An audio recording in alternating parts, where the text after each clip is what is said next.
কৃষকদের জীবন নিয়ে ছিনিমিনি খেলেছে জিয়া এরশাদ খালেদা, বললেন প্রধানমন্ত্রী। কৃষি জমি নষ্ট করে শিল্পায়ন না করার নির্দেশ। আজ পবিত্র হজ, লাব্বাইক আল্লাহুম্মা লাব্বাইক ধ্বনিতে মুখরিত আরাফাতের ময়দান। এবং পরিবারের সাথে ঈদ করতে রাজধানী ছাড়ছে মানুষ, মহাসড়কে যানবাহনের চাপ।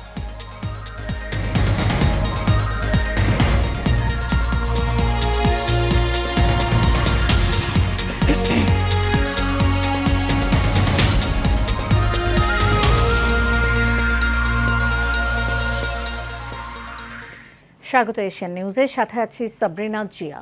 এতক্ষণ শুনছিলেন বিআরবি কেবল ইন্ডাস্ট্রিজ লিমিটেড সংবাদ শিরোনাম। এবার চলে যাব পুরো খবরে। কৃষি জমি নষ্ট করে শিল্পায়ন এবং নগরায়ন না করার নির্দেশ দিয়েছেন প্রধানমন্ত্রী শেখ হাসিনা। বাংলাদেশ কৃষক লীগ আয়োজিত এক অনুষ্ঠানে একথা বলেন তিনি। এ সময় সরকার প্রধান বলেন, বিএনপির প্রতিষ্ঠাতা জিয়াউর রহমান দেশের মানুষের ভোটের অধিকার কেড়ে নিয়েছিল, একই সাথে কৃষকদের নিয়ে ছিনিমিনি খেলেছেন জিয়া ও খালেদা। লাবণ্য ভূঁইয়ার রিপোর্টে দেখুন বিস্তারিত। বাংলাদেশ কৃষক লীগের প্রতিষ্ঠাবার্ষিকী উপলক্ষে ৩ মাসব্যাপী বৃক্ষরোপণ কর্মসূচির উদ্বোধন করেন প্রধানমন্ত্রী শেখ হাসিনা। গণভবনে আয়োজিত এই অনুষ্ঠানে প্রধানমন্ত্রী ও আওয়ামী লীগ সভাপতি দেশব্যাপী বৃক্ষরোপণ অভিযানে অবদানের জন্য কৃষক লীগের ২৫ জন নেতাকর্মীর হাতে পুরস্কার ও গাছের চারা তুলে দেন। খাদিমপুর ইউনিয়ন চুয়াডাঙ্গা মোহাম্মদ। বক্তব্যের শুরুতেই কৃষক লীগের সভাপতি ও ভারপ্রাপ্ত সাধারণ সম্পাদক সংগঠনের বিভিন্ন দিক তুলে ধরেন। যে উক্তিটি করেছিলেন কোর্ট, এ সময় প্রধানমন্ত্রী শেখ হাসিনা জলবায়ু পরিবর্তনের বিরূপ প্রভাব ঠেকাতে গাছ লাগানোর কোনো বিকল্প নেই উল্লেখ করে বলেন, সবাইকে বেশি করে গাছ লাগাতে হবে। যত বেশি আমরা লাগাতে পারবো, ফল আপনাকে ফল দেবে, খেতে দেবে, আবার সেখানে ফল থেকে তো আপনি উদ্ভিদ হলে বিক্রি করেও অর্থ উপার্জন করতে পারবে। একটি বনজ গাছ, সেটা যদি বড় হয় সেটা কাঠের জন্য বিক্রি করলে পরে অনেক টাকা পাওয়া যাবে। ভেষজ গাছ, সেখানে ঔষধি নানা ধরনের আয়ুর্বেদিক ঔষধ বা অন্যান্য ঔষধের কাজেও লাগে। তো এইভাবে আমরা যদি আমাদের দেশটাকে সবসময় একটা সবুজ করে রাখতে পারি, তাহলে বাংলাদেশ আর পিছিয়ে থাকবে না। তিনি বলেন, আওয়ামী লীগ সরকারের আমলে সারা দেশে ব্যাপক উন্নয়ন ও নগরায়ন হচ্ছে। অন্যদিকে বিএনপি জ্বালাও পোড়াও সহ সারা দেশে গাছ কেটে ধ্বংস করেছে। 1996 সালের 15 ফেব্রুয়ারি একটা প্রহসনমূলক নির্বাচন হয়। খালেদা জিয়া সেই নির্বাচনে ভোট চুরি করে ক্ষমতায় থাকার চেষ্টা করে। মাত্র 22% ভোট পড়েছিল সেখানে। অধিকাংশই সরাসরি নির্বাচিত কোনো প্রতিপক্ষ ছিল না। কিন্তু জনগণের ভোট চুরি করলে কেউ কিন্তু ক্ষমতায় থাকতে পারে না। এটা কিন্তু বাংলাদেশের জনগণ এই ব্যাপারে খুব সচেতন। কর্মসূচি উপলক্ষে প্রধানমন্ত্রী গণভবনে 3টি গাছের চারা রোপণ করেন। এখন অবশ্য ছাদ বাগানের দিকে সবাই ঝুঁকছে, ছাদ বাগানটাও হচ্ছে, সেটাও করতে পারেন সবাই। ছাদে যেটুকু জায়গা আছে তাদের বাড়িটাও ঠান্ডা থাকবে, আর কিছু ফল তরকারি হলে নিজেও খেতে পারবেন। লাবণ্য ভূঁইয়া, এশিয়ান টেলিভিশন, ঢাকা। সরকার পরিবর্তন বিএনপির দিবা স্বপ্ন বলে মন্তব্য করেছেন আওয়ামী লীগের সাধারণ সম্পাদক, সড়ক পরিবহন ও সেতু মন্ত্রী ওবায়দুল কাদের। বলেন, বিএনপির নেতাকর্মীদের এখন আন্দোলনের মানসিকতা নেই, তাই দলটির নেতারা যে আন্দোলনের ইঙ্গিত দিচ্ছেন তাতে জনগণের পাশাপাশি তাদের নেতাকর্মীরাই সাথে নেই। এছাড়া মিয়ানমার সীমান্ত নিয়ে ওবায়দুল কাদের বলেন, আঘাত আসলে ছেড়ে কথা বলবে না বাংলাদেশ। বিস্তারিত দেখুন নূর মোহাম্মদ ভূঁইয়ার রিপোর্টে। সমসাময়িক নানান বিষয় নিয়ে আওয়ামী লীগ সভাপতির ধানমন্ডির রাজনৈতিক কার্যালয় থেকে প্রেস ব্রিফিং করেন দলের সাধারণ সম্পাদক, সড়ক পরিবহন ও সেতুমন্ত্রী ওবায়দুল কাদের। গণ-অভ্যুত্থান করতে না হয় নির্বাচন। এ সময় তিনি বলেন, আন্দোলনে ব্যর্থ হয়ে বিএনপি এখন সরকার পরিবর্তনের দিবাস্বপ্ন দেখছে। এটা তাদের দিবাস্বপ্ন। সরকার পরিবর্তনের মাধ্যমটা হলো নির্বাচন। জনগণের ভোটে সরকার পরিবর্তিত। গণমাধ্যমের এক প্রশ্নের জবাবে জাতিসংঘের মতো প্রতিষ্ঠান নখদন্তহীন জানিয়ে সেতুমন্ত্রী বলেন, তাদের কথা এখন কেউই শুনে না। যে জাতিসংঘের মতো প্রতিষ্ঠান নখদন্তহীন সংস্থায় পরিণত হচ্ছে, তাদের কথা ইসরায়েল শুনে না। যখন যার যে ব্যাপারে বিরোধ আছে সে তখন জাতিসংঘের সর্বসম্মত প্রস্তাবও মানে না। এ সময় মিয়ানমার সীমান্ত নিয়েও কথা বলেন আওয়ামী লীগ সাধারণ সম্পাদক। প্রভোকেশন হলে যুদ্ধ হতে পারে, অন্য পক্ষ তো বসে থাকবে না। আমাদের আকাশ সীমাও তারা দু একবার লঙ্ঘন করেছিল, তারপরে আমরা কিন্তু তখন প্রধানমন্ত্রীর নির্দেশে ধৈর্য ধরেছি। গোটা বিশ্বের মতো বাংলাদেশও অর্থনৈতিক সংকটে রয়েছে জানিয়ে ওবায়দুল কাদের বলেন, বিশ্বের অনেক দেশের তুলনায় বাংলাদেশ ভালো আছে। আমাদের এমনি অর্থনৈতিক চলমান সংকটে আমরা নিজেরাই সংকটে আছি। নূর মোহাম্মদ ভূঁইয়া, এশিয়ান টেলিভিশন, ঢাকা। পবিত্র হজ আজ। লাব্বাইক আল্লাহুম্মা লাব্বাইক ধ্বনিতে মুখর আরাফাতের ময়দান। সারা বিশ্ব থেকে সমবেত মুসলমানরা আল্লাহর অনুগ্রহ লাভের আশায় সৃষ্টিকর্তার কাছে হাজিরা দিয়ে আত্মশুদ্ধি, মাগফিরাত ও রহমত চাইতে জড়ো হয়েছেন আরাফাতের ময়দানে। কাউসার আহমেদের রিপোর্টে দেখুন বিস্তারিত।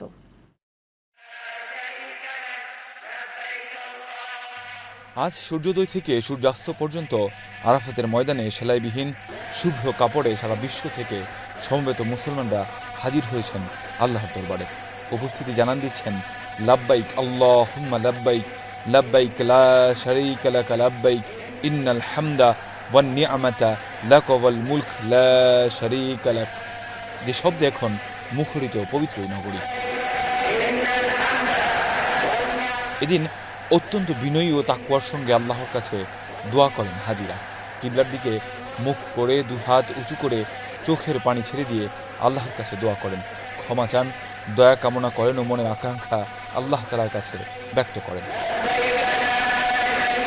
ইসলামের বিধান অনুসারে আজ সূর্যাস্তের পর আরাফাত থেকে প্রায় 8 কিলোমিটার দূরে মুজদালিফায় গিয়ে রাত যাপন ও পাথর সংগ্রহ করবেন হাজিরা। 10 জিলহজ ফজরের নামাজ আদায় করে মুজদালিফা থেকে আবার মিনায় ফিরবেন। মিনায় প্রত্যাবর্তনের পর হাজিদের 10 জিলহজ পর্যায়ক্রমে 3টি কাজ সম্পন্ন করতে হবে। শয়তানকে পাথর নিক্ষেপ, আল্লাহর উদ্দেশ্যে পশু কুরবানি ও মাথা মুন্ডন করা। এরপর 11 জিলহজ 3টি শয়তানকে 21টি পাথর মেরে হাজিরা তওয়াফে জিয়ারত করবেন। তওয়াফে জিয়ারতের মাধ্যমে হজের সবকটি ফরজ কাজ সম্পন্ন হবে। কাউসার আহমেদ, এশিয়ান টেলিভিশন। প্রিয়জনদের সঙ্গে ঈদের আনন্দ ভাগাভাগি করে নিতে ভোর থেকে রেলপথে রাজধানী ছাড়তে শুরু করেছেন নগরবাসী।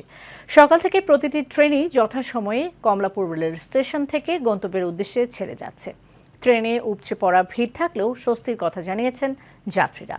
এদিকে সকাল থেকেই বাস টার্মিনালগুলোতে বাড়ি ফেরা যাত্রীদের ঢল নেমেছে।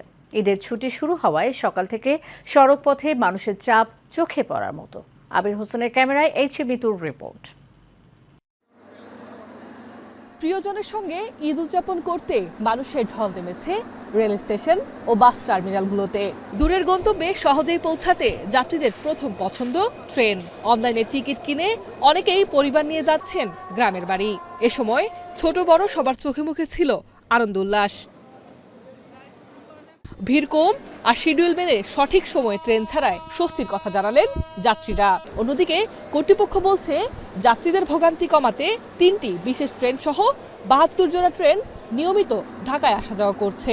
গ্রামে যাচ্ছি ঈদ করতে, সবকিছু মিলে আলহামদুলিল্লাহ ভালো আছে। ট্রেনের পরিবেশ মোটামুটি ভালো, খুবই ভালো। এর আগে গিয়েছিলাম 1-1.5 ঘন্টা লেট হয়েছিল, এবার আলহামদুলিল্লাহ কোনো লেট হয়নি এবং যে পরিবেশ আলহামদুলিল্লাহ অনেক ভালো। ট্রেনের পরিবেশ এখনো পর্যন্ত ভালোই লাগছে আর ট্রেন রাইট টাইমে শুনে আরও বেশি ভালো লাগছে। এই পর্যন্ত যতগুলো ট্রেন ছেড়ে গিয়েছে সবগুলোই রাইট টাইমে ছেড়ে গিয়েছে এবং আপনারা জানেন যে 42 জোড়া ইন্টারসিটি ট্রেন এবং আরও 25 জোড়া মেইল লোকাল কমিউটার এবং 3টি স্পেশাল ট্রেন সহ টোটাল 72 জোড়া ট্রেন ঢাকা থেকে বিভিন্ন গন্তব্যের উদ্দেশ্যে ছেড়ে যায় এবং এই যে আজকে যে ট্রেন সংখ্যা এ পর্যন্ত 16টি ট্রেন রাইট টাইমে ছেড়ে গিয়েছে। এদিকে সড়ক পথেও বেড়েছে যাত্রীর চাপ।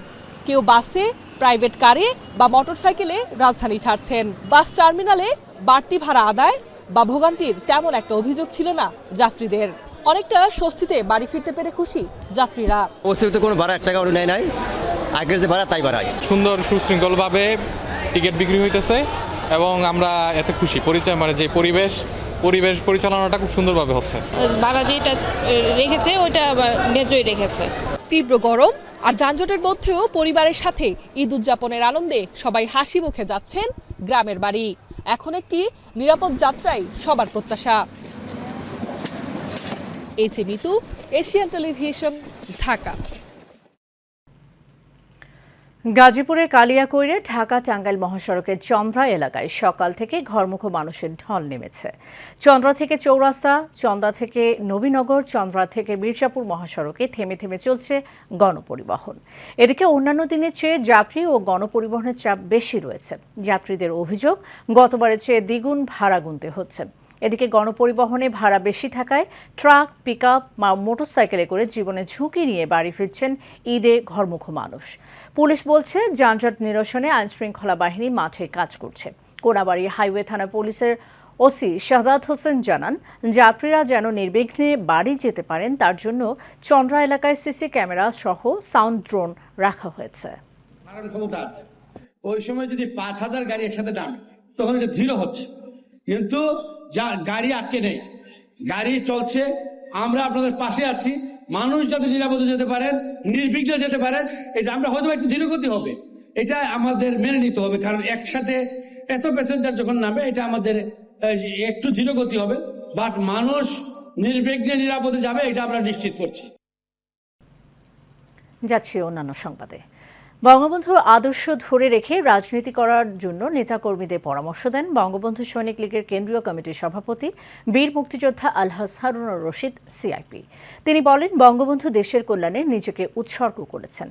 তার জন্ম না হলে স্বাধীন বাংলাদেশের জন্ম হতো না। বৃহস্পতিবার নিজ কার্যালয়ে রাজধানী কামরাঙ্গীরচরের সৈনিক লীগের সাবেক 2 সভাপতি হাজী মোহাম্মদ নূর হোসেন ও সিরাজ উদ্দিন সোহাগ সহ স্থানীয় নেতাকর্মীরা ফুলেল শুভেচ্ছা জানাতে আসলে একথা বলেন তিনি।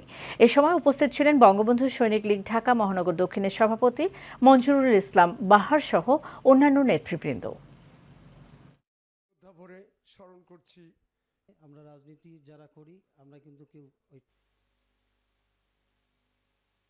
মাননীয় প্রধানমন্ত্রী তার হাতকে শক্তিশালী করার জন্য এই বঙ্গবন্ধু সৈনিক লীগ আমরা একসাথে কাজ করব, একলগে কাজ করে এই দেশকে শক্তিশালী করব।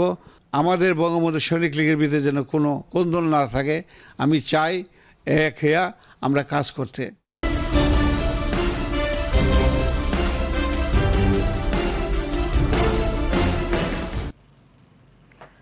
গাজীপুরের ঢাকা ময়মনসিংহ মহাসড়কে যানজট নিরসনে কাজ করছে পুলিশ। ঈদযাত্রায় নিরাপদে বাড়ি পৌঁছতে মহাসড়কের শ্রীপুরের পল্লী বিদ্যুৎ মোড় এলাকায় শ্রীপুর থানার ওসি আকবর আলী খানের নেতৃত্বে যানজট নিরসনে কাজ শুরু করে পুলিশ। ওসি আকবর আলী খান জানান, শ্রীপুর থানা পুলিশের পাশাপাশি মাওনা হাইওয়ে পুলিশ যৌথভাবে কাজ করছে। মহাসড়কে অবৈধ যান আটক করে মামলা দেয়া হচ্ছে।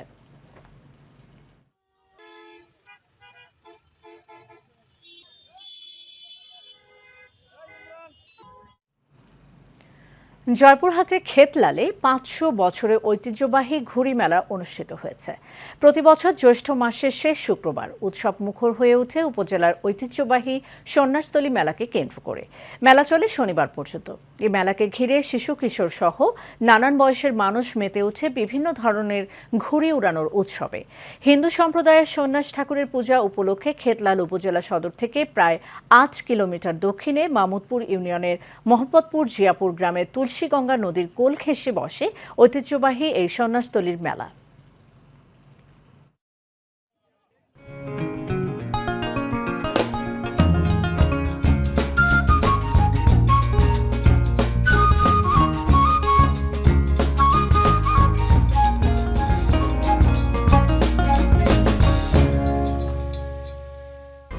HM Expert B500 CWR স্বাধীনতার সুবর্ণ জয়ন্তীতে নতুন বাংলাদেশ গড়ার প্রত্যয়।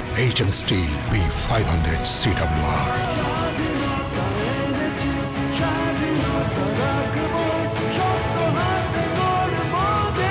HM Steel। চট্টগ্রাম নগরের মুরাদপুরের মোহাম্মদপুর এলাকায় আখতারুজ্জামান ফ্লাইওভারের নিচে তৈরি ঈদগাহ ও জানাজার নামাজের স্থান উদ্বোধন করেছেন চট্টগ্রাম সিটি মেয়র বীর মুক্তিযোদ্ধা মোহাম্মদ রেজাউল করিম চৌধুরী।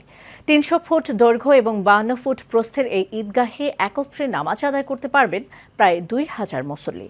এদিকে ঈদুল আজহার কেন্দ্রীয় জামাতের জন্য চট্টগ্রামের জামিয়াতুল ফালাহ ঈদগাহ ময়দান সম্পূর্ণ প্রস্তুত বলে জানিয়েছেন চট্টগ্রাম সিটি মেয়র। তিনি বলেন, এবার সকাল 7:30টা ও 8:15টায় দুটি জামাত অনুষ্ঠিত হবে। মুসল্লিদের জন্য পর্যাপ্ত ফ্যান আর সামিয়ানা থাকবে। অজু করার জন্য মসজিদের অজুখানার পাশাপাশি অতিরিক্ত গাড়িতে পানির সুব্যবস্থা করা হয়েছে বলেও জানান তিনি। শেষ করব এশিয়ান নিউজ। যাবার আগে বিআরবি কেবল ইন্ডাস্ট্রিজ লিমিটেড সংবাদ শিরোনাম জানিয়ে দেব আরও একবার।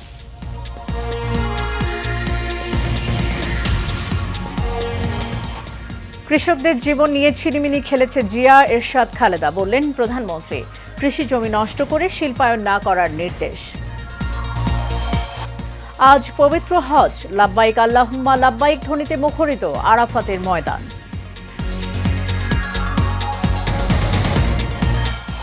এবং পরিবারের সাথে ঈদ করতে রাজধানী ছাড়ছে মানুষ, মহাসড়কে যানবাহনের চাপ।